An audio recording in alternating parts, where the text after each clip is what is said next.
Hello everyone, James George here with more info on taking you from a hobbyist to a pro. So I've had a couple questions from some viewers of my channel and I'd like to share that with you. You can probably read the comments below.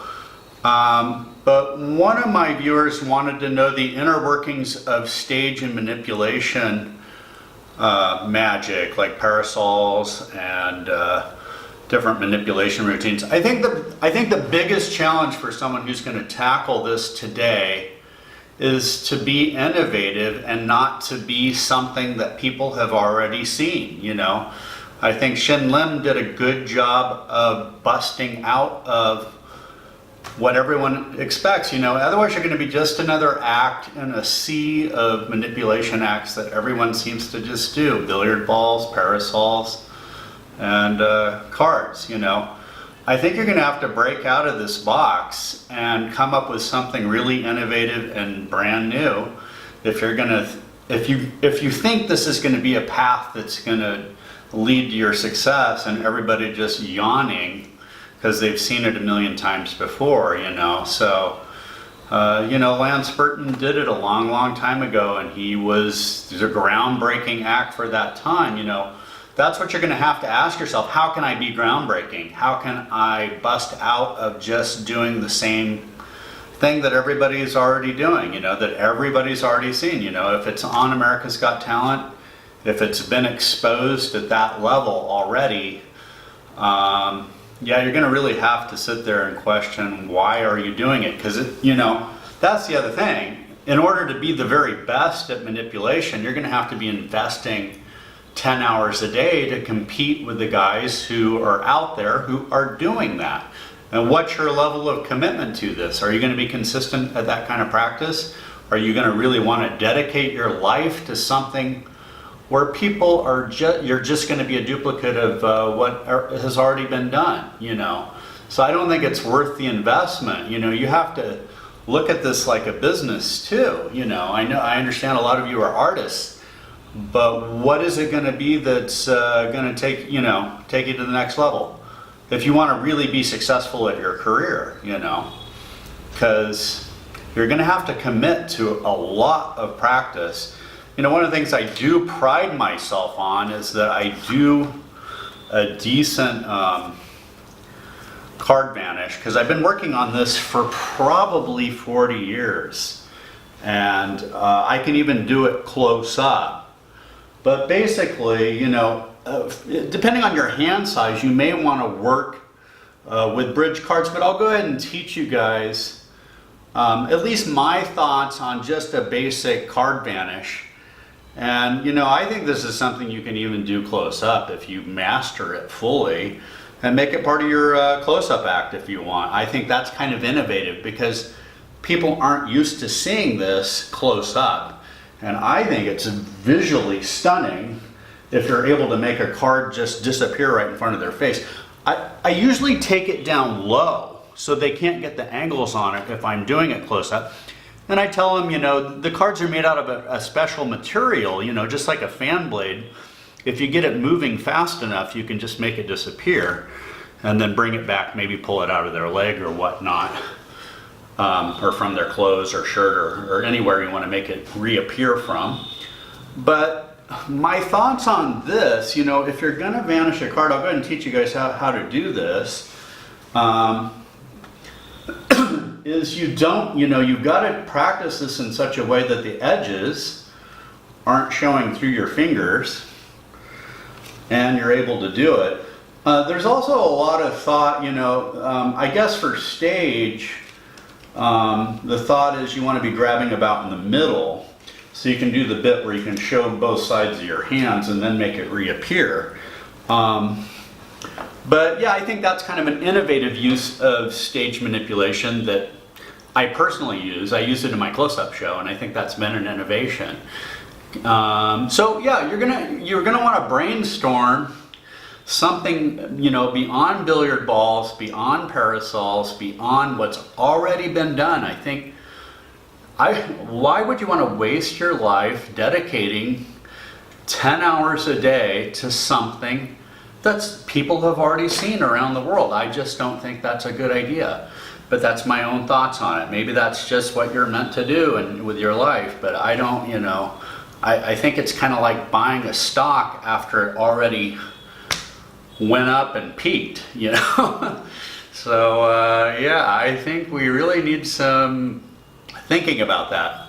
I really like the idea of some different objects. Maybe instead of parasols, it would be satellite dish antennas or something that, you know, you can make an umbrella look like something else, you know.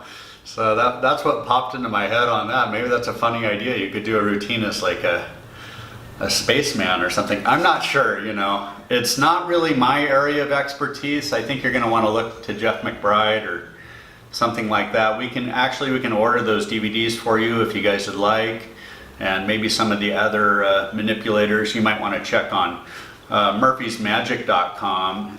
Anything I can drop ship from their warehouse directly to you, so no problem, and maybe work out a decent discount for you. Just contact me privately, and I'll be happy to help you guys if I can and let you know the stock level there. And yeah, that way the transaction's pretty simple too. So we had another viewer. He wrote in, "Hey James, thank you for making these videos. Can you please make a video on what IT you recommend for both regular IT and Kevlar?" Okay. "I got busted twice when I don't know how. I took all the right precautions and made sure the environment was better for lighting, and yet I still got busted. So I don't know if it's just the IT I'm using is bad or what." Yeah, that is a possibility. But it would be great to get your thoughts on the best IT in 2018 that's available. I did get Michael Amar's DVD set on IT where you were featured in the series, but that was when people were harvesting thread from their pantyhose. And thanks for your consideration. Yeah, you know, people were harvesting thread from pantyhose back then. And I think that's why we sold so many ITRs. We kind of eliminated all that.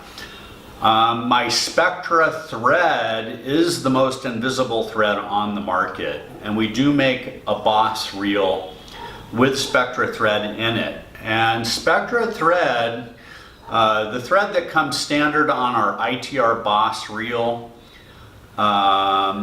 is about twice as thick as the Spectra thread. The Spectra thread is incredibly invisible. It's really even hard for us to manufacture that product because the thread is so fine, and just handling it to be able to strip it out and do all the stuff required. And yeah, it's a really great reel. It's one of the best reels we make for, you know, those close-up situations where people are really burning you. And I wanted to talk about that. You know, if you run into a situation where people are focused on the secret and busting you more than your entertainment and performance. I don't know that it's the IT necessarily. As to the question we might want to ask, why are people focused on busting us?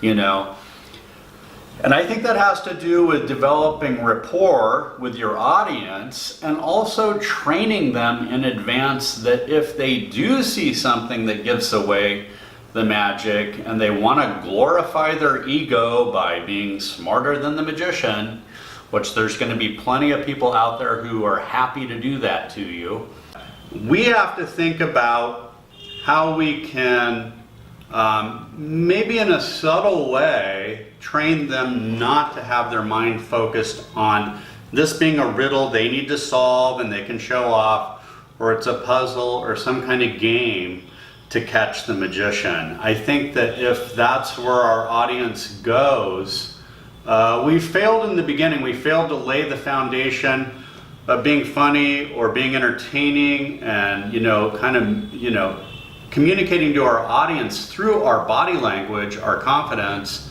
that that's not what it's about. You know, I try to educate my audience just by kind of telling a story. You know, magic is wonder, and our world every year is losing more and more of its wonder because of science and technology. And, you know, magicians are really becoming one of our last source for mystery and wonder that's created in our life, and we should protect that. That we don't want to, you know, destroy wonder And if we know the secret to a trick, we don't want to be blurting it out and destroying it, for the kids who, it just ruins the show. And you want to be able to communicate that to the audience in a way that's pleasant, not too preachy. And just by telling a story, maybe you could come up with something really clever and share it with us here. That'd be great. Maybe you can post your ideas below on how you deal with that if you already are a pro. So yeah, let's brainstorm on that and come up with some ideas, and we'll cover that in the next episode too. I think that's such an important part, And I think if we could create an engaging story and how we're scripting our magic and writing it out, putting some funny jokes in, developing rapport with the audience, that's the other thing I'd want to talk to you about. There's this technique known as matching and mirroring. And that's where, I try to connect with the audience. I try to talk, I tell them I'm from California. I've been performing magic for a long time. I invent magic for other magicians. And I try to develop a rapport with my spectators before I ever get to the magic. I think you want them to like you as a person. I think you don't want this competition mindset where it's us against them. You want them on your side. You want them pushing you to win. And I think by how we establish ourselves in advance before we even get to doing a trick for somebody really can make that happen. If we're funny, we're entertaining, we have a great personality, and all those things, I think it can really make a big difference in terms of this, oh, I caught you, I can see the thread and all that.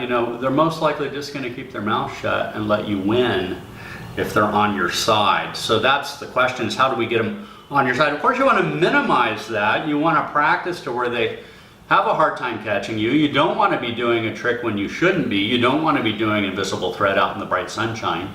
There really is no thread for that, not yet anyway. Maybe when nanotechnology comes of age, we're always on the lookout for brand new thread we can put in an ITR, and if you guys know of anything, it'd be great. I'd really appreciate you sharing it with us. I think that's some things to think about. I think the magic really needs to be very secondary to the powerful message we're creating, the meaning that we're creating with our magic, why we're doing it, and why it's a valid art form. I think, we really suffer here in India, people taking it seriously, that it's kind of on the level of people take it as, I don't know what they really think about it, but it isn't like in America where we really treat it as a true art form. But anyway, well, I know the magicians here in India do. It's the audiences that we have to do magic for. I mean, a lot of them really love magic. Don't get me wrong. But I mean, there's a lot of pressure here for people to become engineers, doctors, lawyers, something that's considered an established career. And if you step outside that box, you get a lot of criticism. I've noticed a lot of my friends really struggle with that with their family.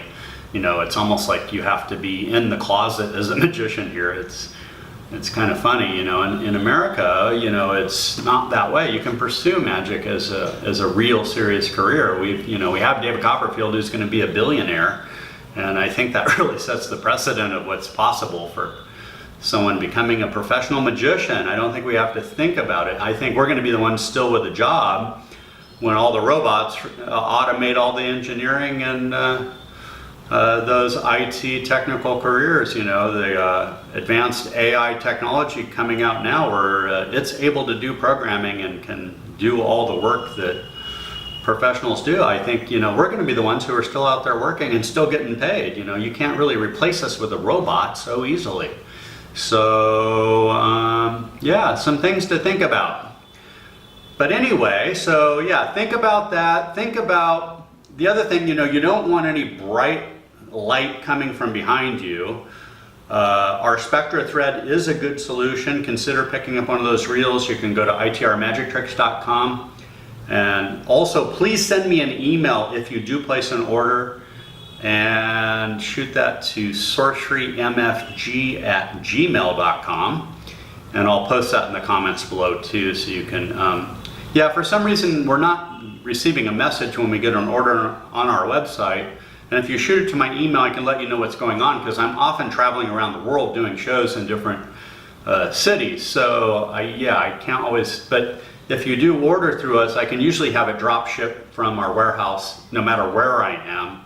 So it goes right out that same day, so that's not a problem. I'll let you know the stock and the quantity, but definitely contact me. You can contact me through Facebook Messenger, and you can contact me through that email address is the best way to do it.